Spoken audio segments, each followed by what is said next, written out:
Hi, everybody. Welcome to It's in the Cards. Hope you had a fantastic week. Probably those of you with kids headed off to college are working on getting them off the next week or so. Some of them already probably started. And a couple weeks, it's Labor Day, and school for everybody else will be starting. That time of busy year. We have tonight a host from a couple shows here on Penn. She is tomorrow evening on Aphrodites Kitchen, and tomorrow is a special episode that she does when it's a full moon or around a full moon. And it's bitch night, so we're going to find out what that's all about when I bring her on. And she is also a co-host of the Alchemical Artisans Hour, and that is Friday nights at midnight Eastern. Friday night, Saturday morning, Friday at midnight, right here on Penn. So you can catch a whole lot of Anita this week. And so I don't forget, because at the end of the show, we're usually running out of time, and I might forget to bring it up again at the end. You will be able to see me this Sunday night at 8 p.m. on Penn. I am going to be a guest on Fear the Freak this Sunday night. So you'll get a whole bunch of us this week on a lot of the different shows. I want to bring on Anita. Hi, how are you? I'm just fine. How are you? Terrific, terrific.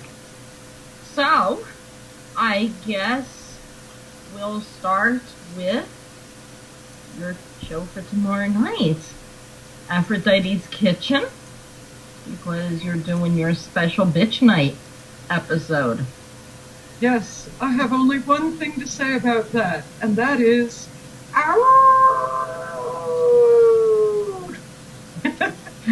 howl with us.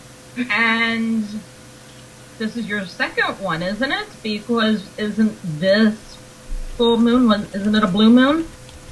Yes, this is blue moon in the old sense of the word, in that it is, what was it, the 5th full moon of the season? Yeah. So that makes it a blue moon. In the old original sense of the word, before they actually divided things up into 30-ish day months. So it's the 2 moons in a month is the newer sense of blue moon. Okay. So this is actually about, I think this is about our 6th or 7th bitch night. Actually. You had a few, yes. Yes. Because you started it sometime in the beginning of the spring. Yes, I think it was either February or March when we started. I'm a little foggy on the start because our original start date was scheduled for Valentine's Day, but I got a very bad sore throat and lost my voice. And we had to... Yeah. No, it wasn't not good. I remember that. I remember that of all times, right? Yeah. Well, you got it going. Thanks. And it has been a success. Everybody looks forward to it. Yes, it's now, hilarious. What makes Bitch Night different than your regular show each week? You do bring on a few guests at once. Yes. Usually they're guests that have already appeared on one or more of our shows, though that is not always the case. Sometimes we've inaugurated a guest with a first appearance on Pitch Night, but usually they've already been on the show. And it's a sort of group discussion session during which we talk about pretty much anything that we want to. It is not a family show. You're that, keep the kids away. Because you never know what's going to come up. Unless you're ready for the fallout. Right. Because, Now, you know, normally, what you do a variety of things, but I love when you do your concoctions in the kitchen, your recipes and everything else, and you have everything out on your counter and explain what it is you're going to be showing how to make, what the uses of it's for, and you have all of the ingredients for whatever you're doing right there on the counter. Kind of like Martha Stewart, huh? Well, Martha Stewart is a little bit more food-oriented than I've been so far. I know, but it reminds me of, because she's in the kitchen with her, you know? Yeah. Also, there's a bit of Lynette Jennings in there. Yes, that too. A combination of quite a few people. So, yeah. Now, for those that are not at all familiar with you or the shows, you are a practicing witch, correct? That is correct. And you were born into it, if I believe. No, it only seems that way because I've been at it for so long. So, I've been at it for 38 years. Right, okay. So that's practically forever. Right. And in spite of my youthful appearance, I was actually 19 when I began. Okay. So how did you get started? I felt that it was an instinctive thing, really.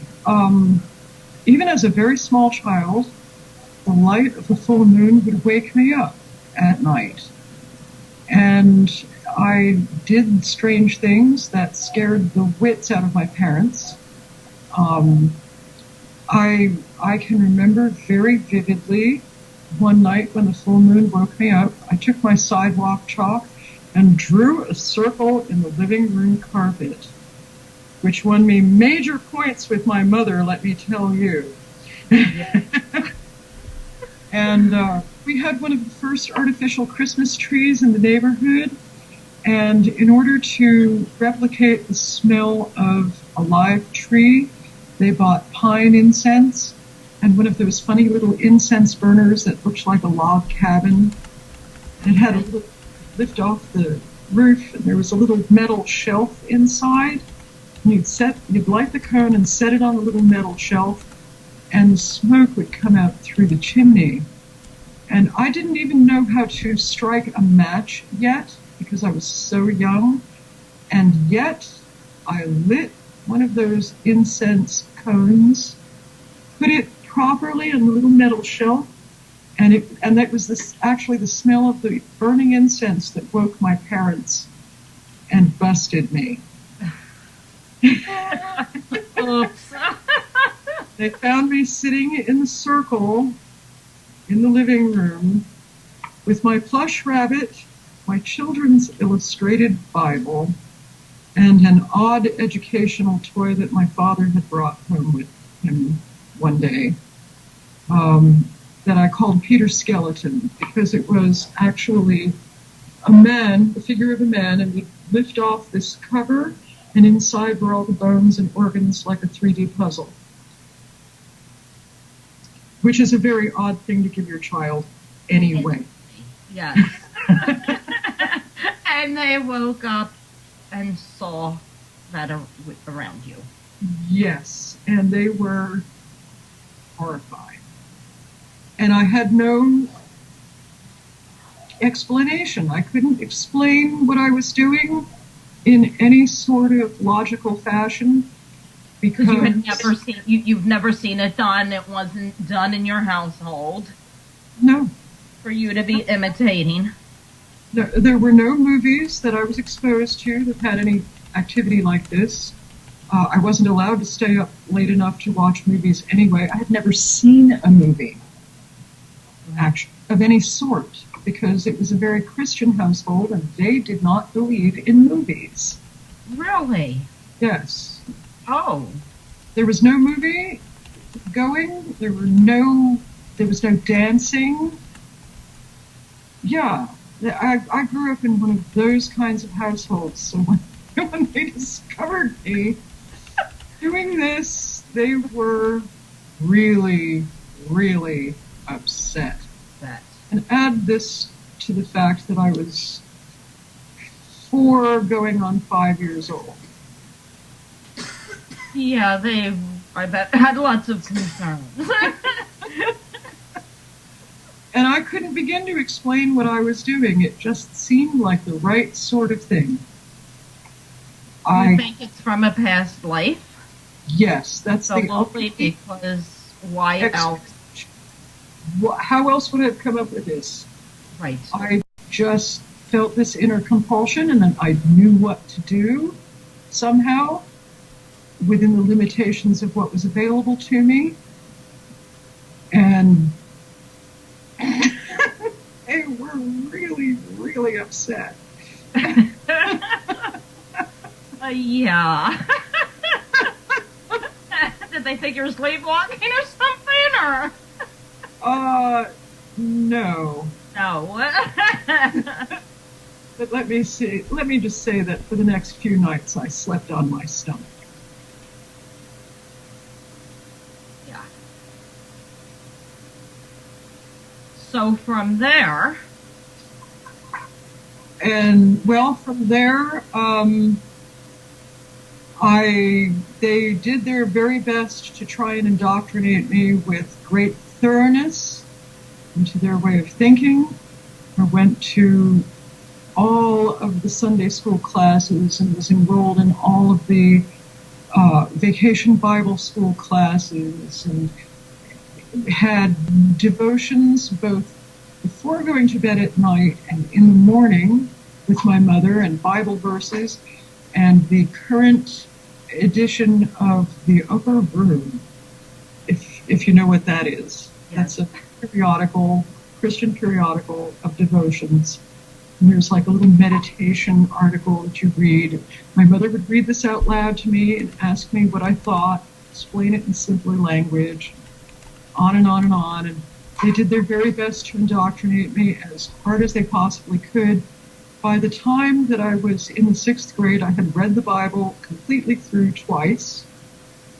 And I didn't really understand some of it, but I understood more than they thought.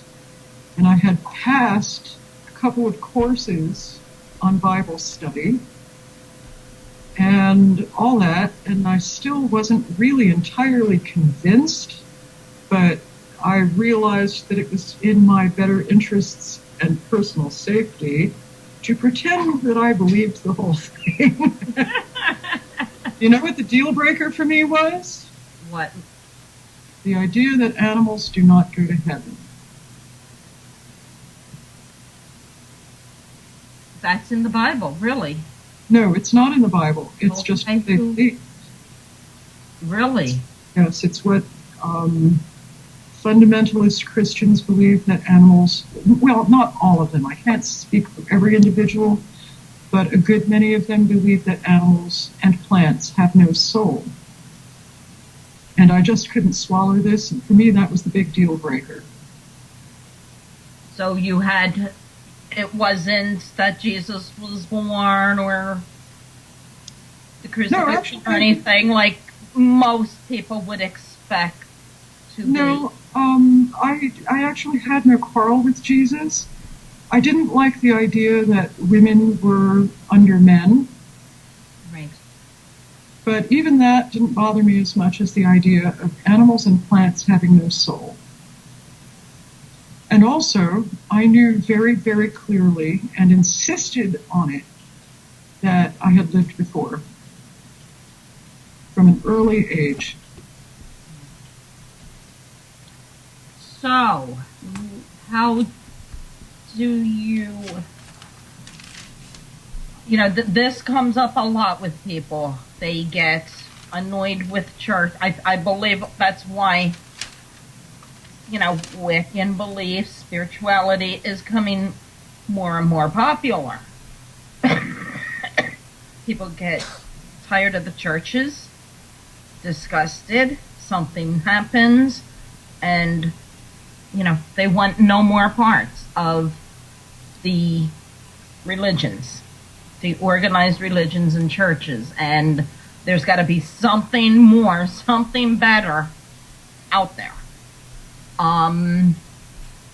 Then I know, a few people, they get stuck, because if you're looking into the different belief systems, and Wiccan is the most common one people look into, there's the belief of, the gods and goddesses, and somebody that was with church all of their life believe Jesus and God, so they don't quite fit into the Wiccan aspect either.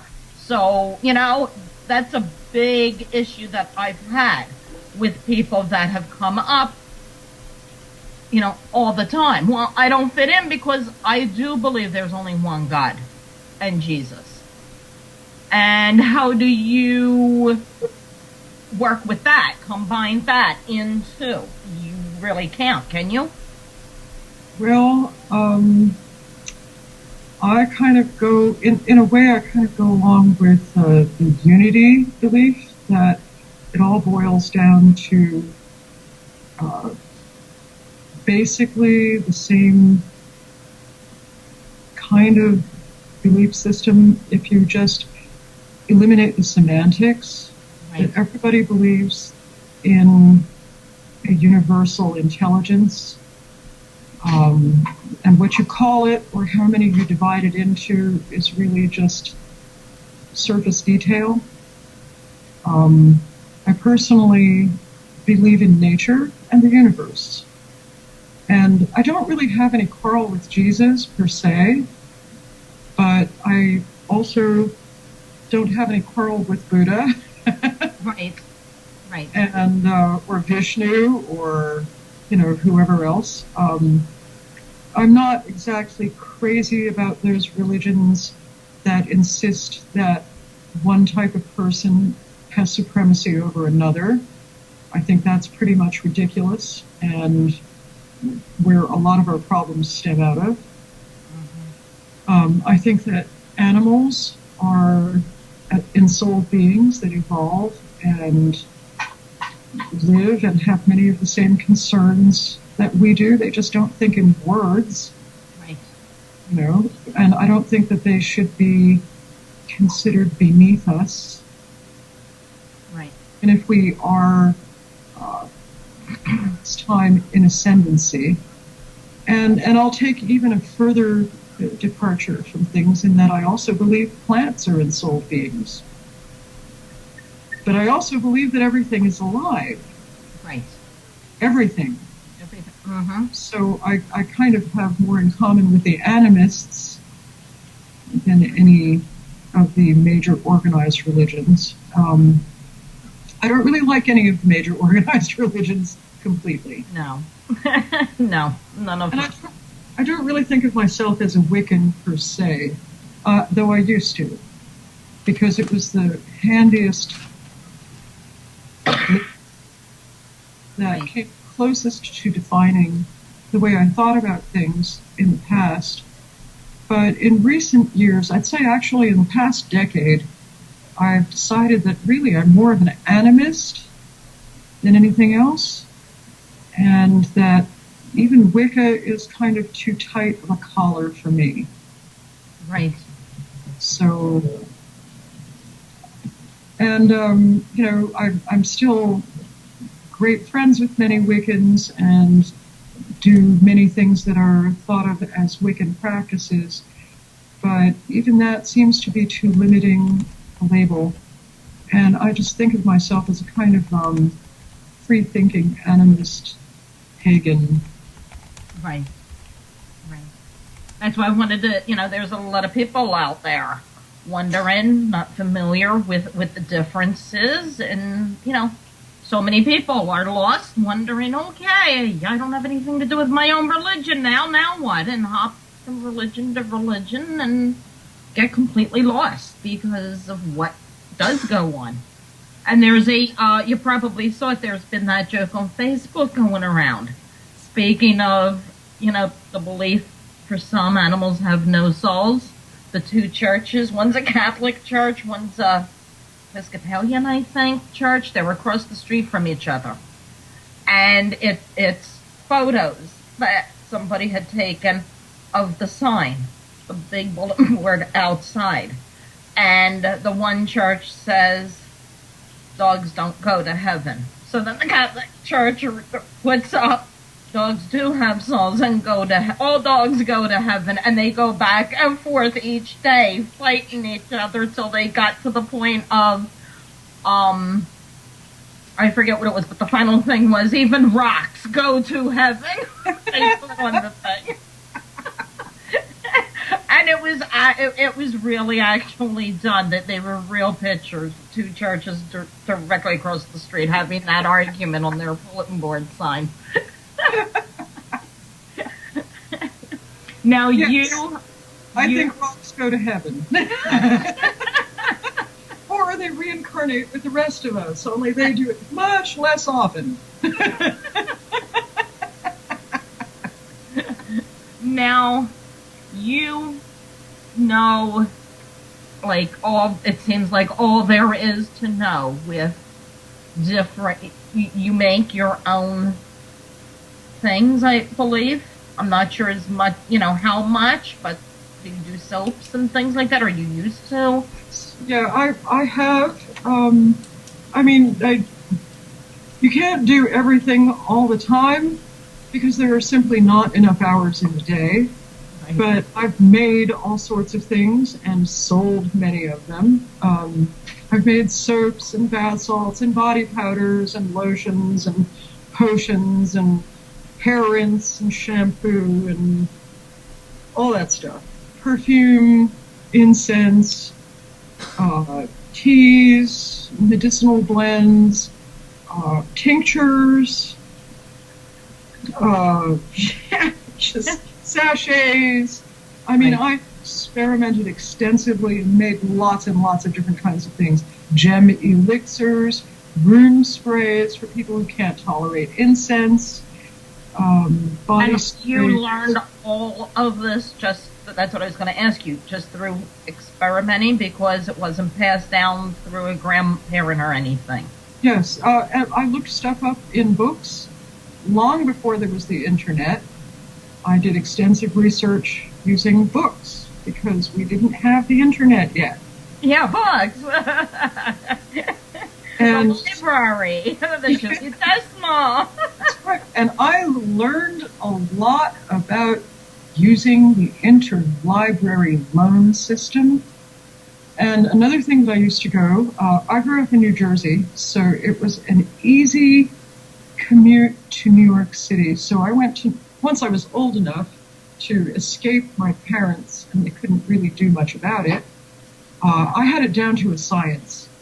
I would take the bus to the train station and then train into Greenwich Village to a central location, and I would walk all over the place.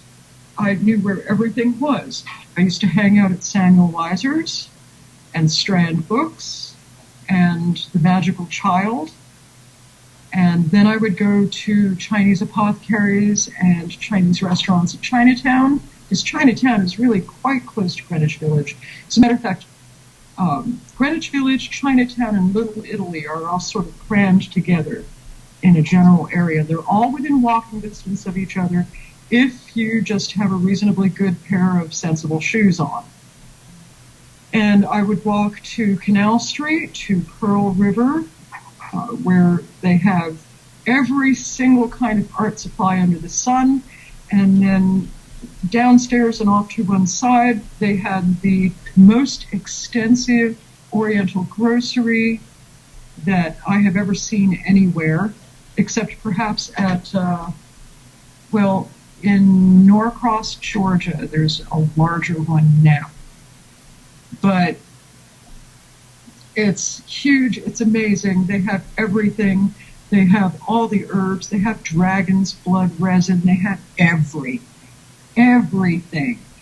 And I learned my way around those places, and I saved my pennies, and that's how I did everything.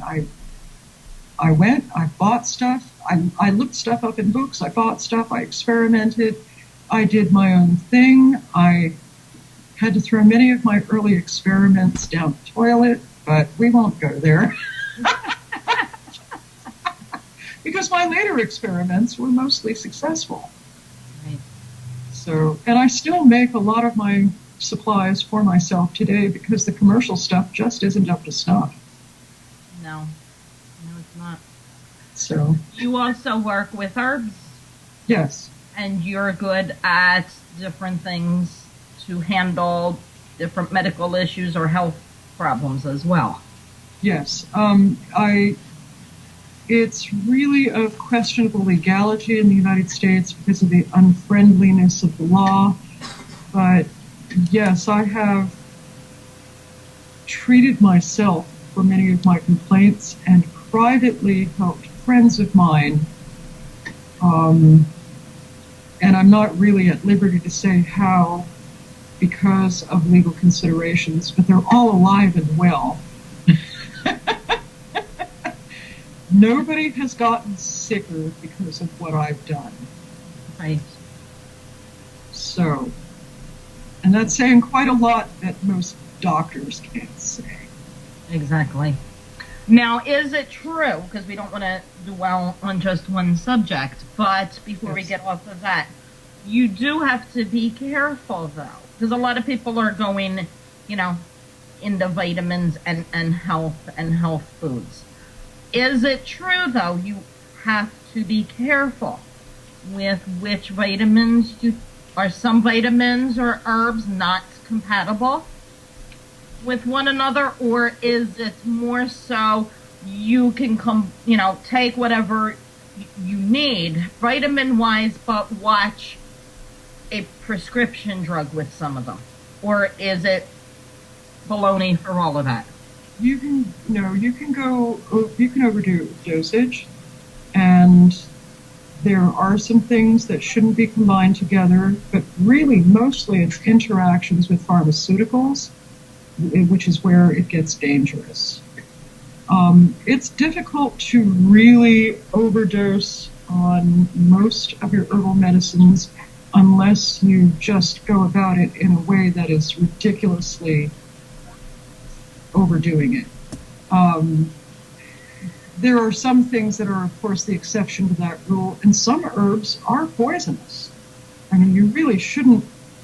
There are some plants that are deadly poison that grow wild, that look just like things that you might think were medicinal, that are named the same as things that are supposed to be consumable, like yellow jasmine, which is the state flower of South Carolina, and smells like a mild, gingery, very appetizing thing, and is one of the 10 deadliest poison plants in the United States.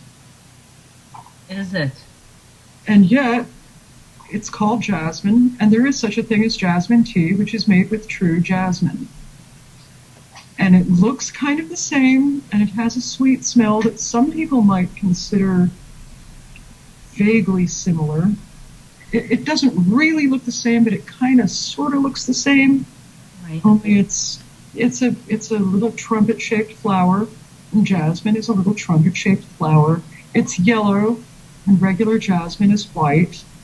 It has the little corolla of petals, and jasmine has the little corolla of petals. The leaves have a superficial resemblance to each other, and some fool might assume that one was comparable to the other and gather it up and make tea and kill themselves. So you really have to know what you're doing. Please don't go out there and just assume that everything is safe because it's natural and herbal. It's not safe. Right. It really isn't. You can overdose on some vitamins, though it takes some doing to do so, and you would really have to take them for like huge doses for long periods of time. That's what I was going to say. For the most part, Anita, with vitamins, like, they come in different milligrams and things like that. If you just go with, say, some people, well, I don't want to take too much, so I'll do the 500 milligram instead of the 1,000. For the most part, what you don't need, your body just omits out of you. Anyway. With some notable exceptions, yes. Vitamin A, you can overdose on. If you take way, way, way too much vitamin C, you can give yourself a real whopping case of diarrhea. But let's not go there. I mean, that's not really. But I mean, use your common sense. What most people would consider an overdose is actually way below the levels that would constitute a true overdose. The RDAs are, in fact, just enough to keep you from showing symptoms of acute deficiency. So don't take the RDA as a guideline, because they're actually trying to keep us from they're trying to keep us from taking too many vitamins, because they want very much for us to be under their thumb. And the Western medical system really wants us under their thumb. And they don't want us to be too well. Right. Which is crazy, but... Which goes into what my feelings are with, so many kids being diagnosed ADD or, everything else out there and under the sun, and give them a pill and he or she will be okay. So everybody just gets the medication thrown at them anymore. Oh, it's depression. Here, take an antidepressant. Probably, 3, 4 out of 5 people, we don't even know it, are probably on some type of antidepressant or something that's just, do the easy thing. Yes, let's all be numbed out instead of actually experiencing our feelings. Right. It's a big moneymaker. Mm-hmm. It's a lot of hype. Every kid is now ADD instead of, gee, that's what being a kid is. Right. Kids are naturally hyperactive. They will climb the walls at the slightest excuse. That's being a kid. That's not ADD. That's being a kid.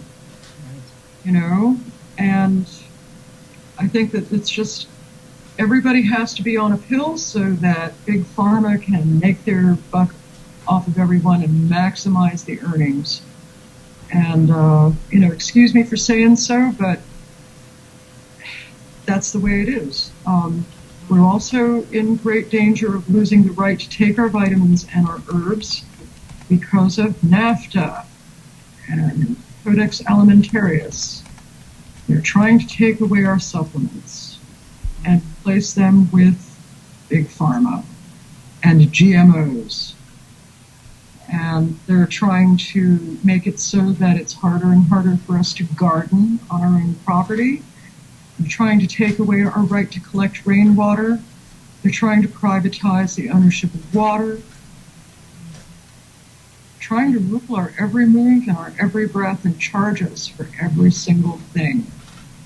Absolutely. Including rainwater. That's right. They do that certain places here. They charge, if you have a business, how much rainwater would come off of your roof for the overflow. Crazy. Yes. And make it illegal for you to collect it and use it in your garden. Right.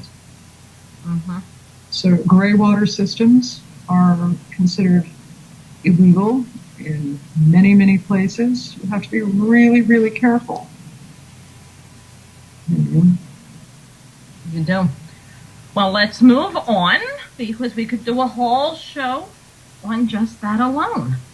Yes. You do a whole bunch of other things besides your herbs and all of that. You do Yeah. the tarot cards like I do. You're a Yes. Reiki master. Yeah. You do astrology charts. And you do crystal gazing. Yes. Those are the main. Did I miss anything from the main? I also do palmistry, Okay. tea leaf reading, and as of about a year and a half ago now, I started practicing with the Lenormand Oracle cards. Did you start them? Yes. Okay. I have not yet. I Yes. watch everybody's photos of them on Facebook and stuff, but I haven't gone anywhere near it yet. And for about 20 years, I've used the Psi card Oracle cards, Right. which are also really a great system, very to the point. They're not the same as Lenormand, but they're really a good system also.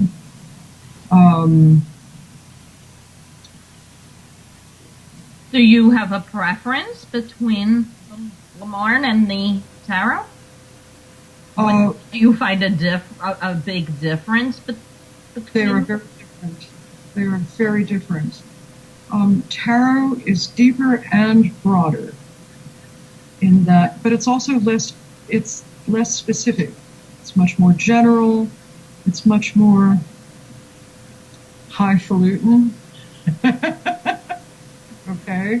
For the readers out there, tarot is like Shakespeare. Okay. Or perhaps Christopher Marlowe or Spencer. You know, it's very ornate and poetic and full of colorful, beautiful, flowery imagery. And you can go on and on and on into the stratosphere with the imagery and the complex analysis and explanations about this and that and the other. And Lenormand is more like Ernest Hemingway. It's to the point. It's very concrete. It's very immediate. It uses very clear and minimalist language. Even though it's very descriptive, it's terse. It's almost journalistic. It's blunt. Now, when you're doing the Marne, because tarot, you can do set spreads. There's all kinds of tarot books out there for the different spreads. Is it the same with the Marne, or can you just do your own thing like you're able to with the tarot? Well, I suppose in theory you could do your own thing, but that's not really where I'm at this time. I've only been doing it for a little over a year and a half now, so I'm following a school of thought that says learn the rules so that later on, when you really, really know what you're doing, you can break them. Right. So currently, I'm concentrating on spreads that were invented by other people that are traditional, like the 3x3, which is sometimes referred to as the petit tableau, the 3-card or 5-card spread, the 15-card spread, and the grand tableau that uses every single card in the deck. I should also explain that the petit Lenormand is, which I'm holding up a deck right now. The Petit Lenormand has 36 cards, and there are a couple of variations besides the Petit Lenormand. There are the Gypsy Witch fortune cards, which are a form of Lenormand, and they have 52 cards. And then there is the Grand Lenormand, which is the astro-mythological Lenormand, as they're sometimes called. And they have 54 cards and are much more involved to try and read. And I don't really know how to use them, though I used to have a deck a long time ago that someone had given me, but unfortunately they walked away with someone many, many years ago. Yeah. Someone came to visit me, and some weeks later I realized that they were gone. Not nice. No. No, Now, when you're doing a reading with those, do the questions have to be more specific than reading on a specific thing with the tarot cards? How does that work? You can get away with more vagueness with tarot, I think, or at least that's the way I feel. My point of view is that you can get away with being more vague with the tarot than you can with Lenormand. The more specific you get with your question, the more carefully you craft your question, the better your results will be. However, I do feel that is also, to a certain extent, the case with the tarot also. Just because you can get away with more vagueness doesn't mean that that's the right thing to do to get really coherent answers. Exactly. Right. And crafting your question is an important part of getting the optimal reading. Now, I'm watching the time and it keeps ticking away here, trying to stop it. Gonna have to have you back on again. Crystal gazing. Yes. Is that talking crystal ball reading or something completely different? Well, it can be, you can use a crystal ball. I have several. I don't know if you can see. Yes. These are two right here that I have. But I have several others as well. You can also use a mirror. A black mirror is especially favored, or a mirror of a dark color. You can use a bowl of water or a still pool. Some people actually can use many different things. And I've met some other people who are like this also. Personally, I found that I can scry, which means the same thing as crystal gazing, only without the crystal. I can scry with anything. Virtually anything. The world is my station. What is, because I know they have different crystal balls. The most common when people think of a crystal ball is the clear one from you see in the Wizard of Oz. The witch and all. But they have made out of all different kinds of crystals. Some are see-through. They're not clear. They're see-through, different colors, depending on which crystal it is. Some are almost solid. Yes. When you're not seeing through, and almost like a marble texture.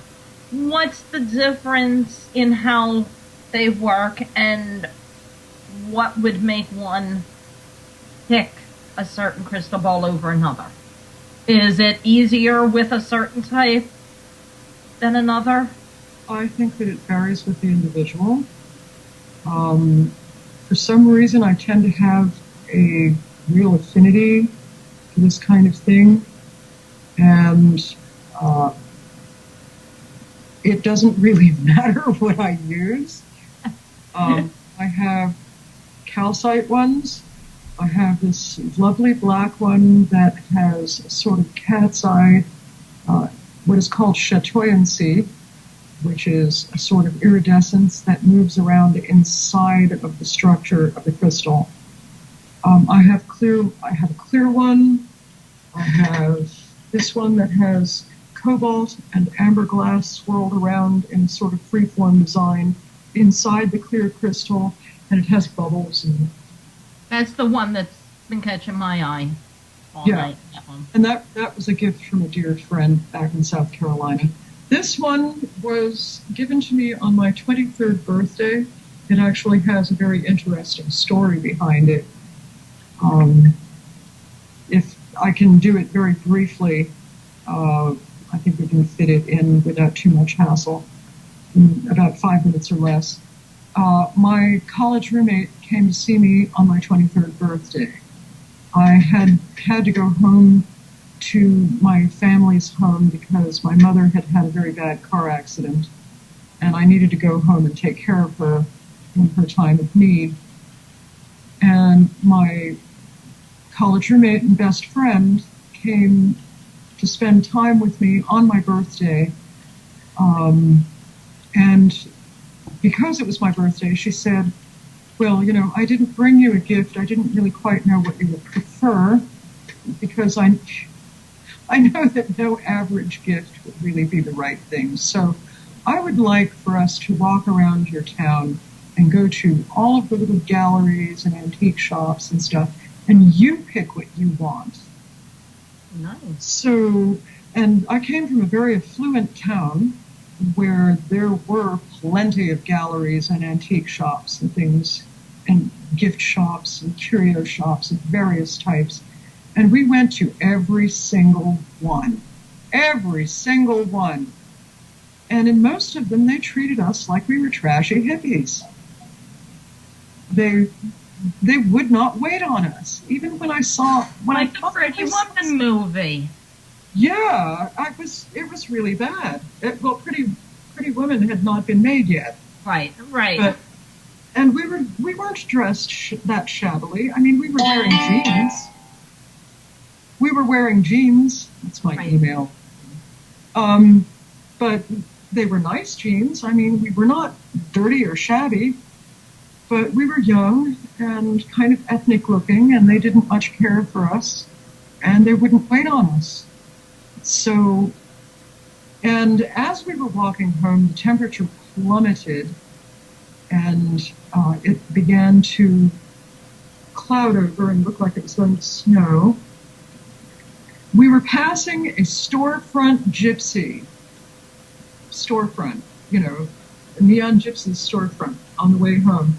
And my friend had just begun to study palmistry. And there were palmistry charts, like posters, in the window. And so she stopped and she was pointing out the different... We each took off a glove, and she was pointing at the lines in her palm and then in my palm and then on the poster. And we were talking about it. And gypsies inside were watching us with great interest.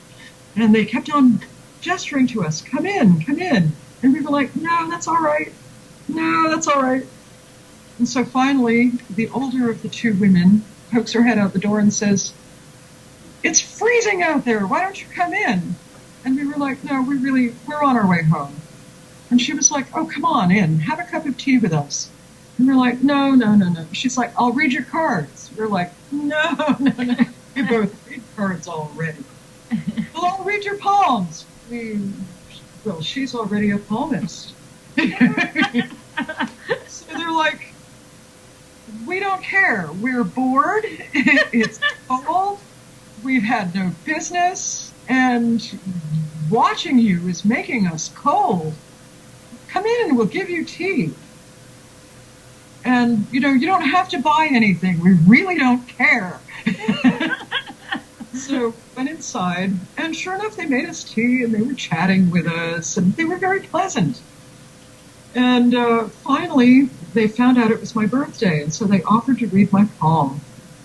And they were reading my palm and going on, oh my goodness, so you're a tarot card reader. Oh yes, here's the psychic cross, and here's this, and here's that, and oh my goodness, look at this. And two of them are just like, wow, your palm is all full of this stuff. And da-da-da-da-da-da. And Nancy's like, yeah, I keep telling her this. She ought to read palms. She ought to learn to read palms too. And they're like, honey, you can do anything. You can learn any of this. You are so gifted. Oh, this is so terrific. Oh, we're so glad you stopped by to visit us on your birthday. So then my friend Nancy is like, we went to every single store in this place, in this whole town, and we could not find her an adequate birthday present. Everybody was so snobby. And they looked at each other and they said, well, we've been getting stuff together for a yard sale. Would you like to look through our box? So they brought out a box, and it was mostly junk jewelry that didn't appeal to me in any way. And I was like, no, I'm just not into this stuff. Nancy, meanwhile, had spotted this crystal ball sitting over on the windowsill with a scarf over it.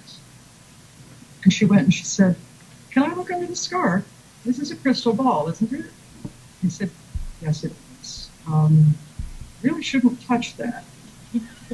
She said, well, I won't touch it. I'll just touch the scarf, if that's all right. I said, yes, you can look at it. Just don't touch it, okay? So she takes off the scarf and she's admiring it. She's like, this is beautiful. Is this for sale? And they're like, no, that is not for sale. She said, oh, what a shame. This would be a perfect birthday present for my friend. And they looked at each other and they said, oh, for her? And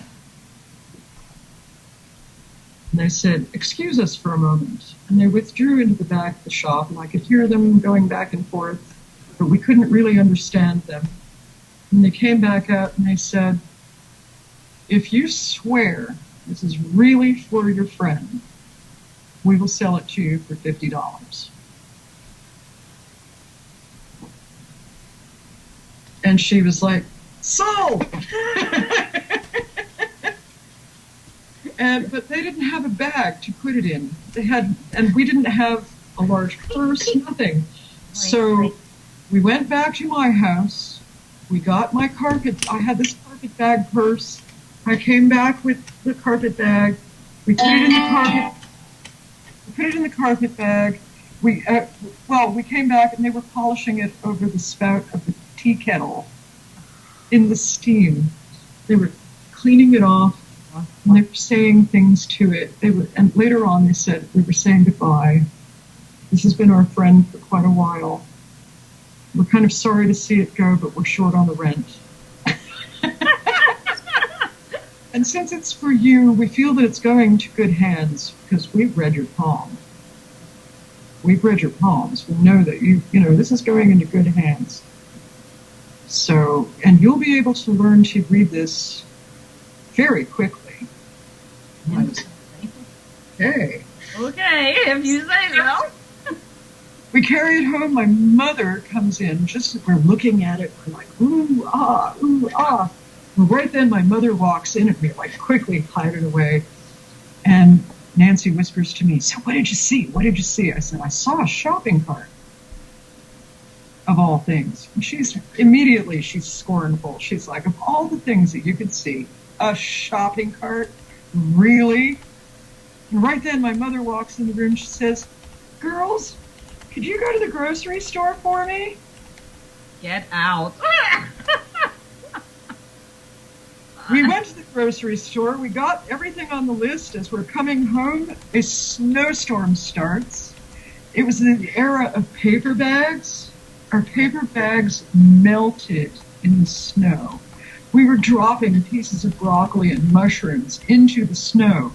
I looked across the street, there's a shopping cart. So we picked everything up by the handfuls, we carried it across the street to the shopping cart. We got about halfway home, it got stuck in a snowdrift. I looked across the street again, back to the original side we were on, there's another shopping cart. Get out. Everything up in the shopping cart, we carried it across the second shopping cart. We got it all the rest of the way home until we got it stuck in a snowdrift right in front of my house. I went and got my mother and I said, quick, get bowls, get bags, get whatever you have. We have handfuls of vegetables. My God, that's funny. It's like, what happened to the bags? I said, they melted in snow. And that's my crystal ball, and it was this crystal ball right here. That's one. Very neat. Very. Well, we didn't even have a chance to talk, so we'll mention it quick because we talked about Aphrodites Kitchen. Everybody can see you tomorrow night on that. It starts at 8 o'clock? 8 o'clock.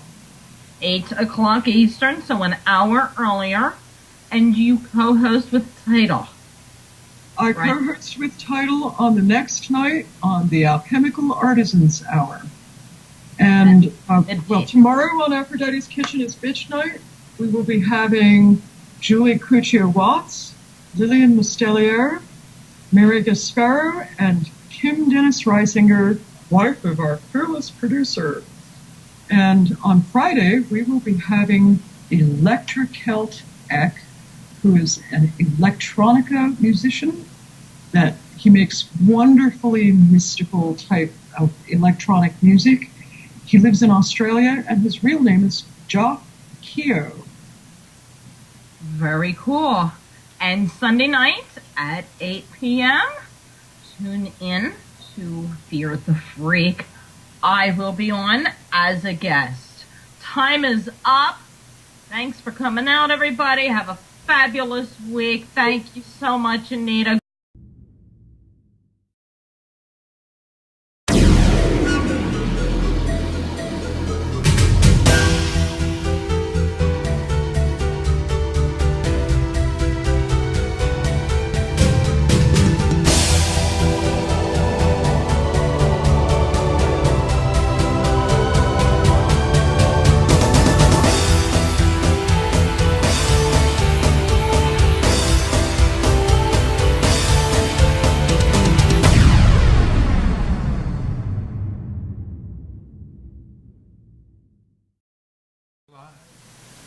Hi everybody, welcome to It's in the Cards. Hope you had a fantastic week. Probably those of you with kids headed off to college are working on getting them off the next week or so. Some of them already probably started. And a couple weeks, it's Labor Day and school for everybody else will be starting. That time of busy year. We have tonight a host from a couple shows here on Penn.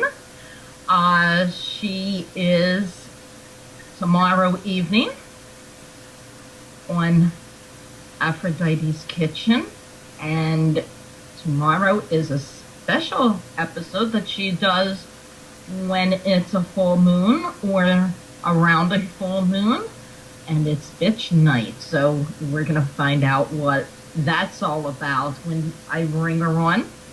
And she is also a co-host of the Alchemical Artisans Hour, and that is Friday nights at midnight Eastern.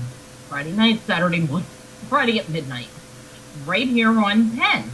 So you can catch a whole lot of Anita this week. And so I don't forget, because at the end of the show, we're usually running out of time, and I might forget to bring it up again at the end. You will be able to see me this Sunday night at 8 p.m. on 10. I am going to be a guest on Fear the Freak this Sunday night. So you'll get a whole bunch of us this week on a lot of the different shows. I want to bring on Anita. Hi, how are you? I'm just fine. How are you? Terrific, terrific. So, I guess we'll start with your show for tomorrow night, Aphrodites Kitchen, because you're doing your special bitch night episode. Yes, I have only one thing to say about that, and that is, out! Come help us! And this is your second one, isn't it? Because isn't this full moon, isn't it a blue moon? Yes, this is blue moon in the old sense of the word, in that it is, what was it, the fifth full moon of the season? Yeah. So that makes it pretty much anything that we want to. It is not a family show. You're that, keep the kids away. Because you never know what's going to come up. Unless you're ready for the fallout. Yeah, right. Because, Now, normally, what you do a variety of things, but I love when you do your concoctions in the kitchen, your recipes and everything else, and you have everything out on your counter and explain what it is you're going to be showing how to make, what the uses of it's for, and Yes. you have all of the ingredients for whatever you're doing right there on the counter. Kind of like Martha Stewart, huh? Well, Martha Stewart is a little bit more food oriented than I've been so far. I know, but it reminds me of, because she's in the kitchen with her, you know? Yeah. Also, there's a bit of Lynette Jennings in there. Yes, that too. A combination of quite a few people. So, yeah. Now, for those that are not at all familiar with you or the shows, you are a practicing witch, correct? That is correct. And you were born into it, if I believe. No, it only seems that way because I've been at it for so long. A blue moon, in the old original sense of the word, before they actually divided things up into 30-ish day months. So it's the 2 moons in a month is the newer sense of blue moon. Okay. So this is actually about, I think this is about our 6th or 7th bitch night. Actually. You have a few, yes. Yes. Because you started it sometime in the beginning of the spring. Yes, I think it was either February or March when we started. I'm a little foggy on the start because our original start date was scheduled for Valentine's Day, but I got a very bad sore throat and lost my voice. And we had to yeah. No, it wasn't not good. I remember that. I remember that of all times, right? Ah. Well, you got it going. And it has been a success. Everybody looks forward to it. Yes, it's now, hilarious.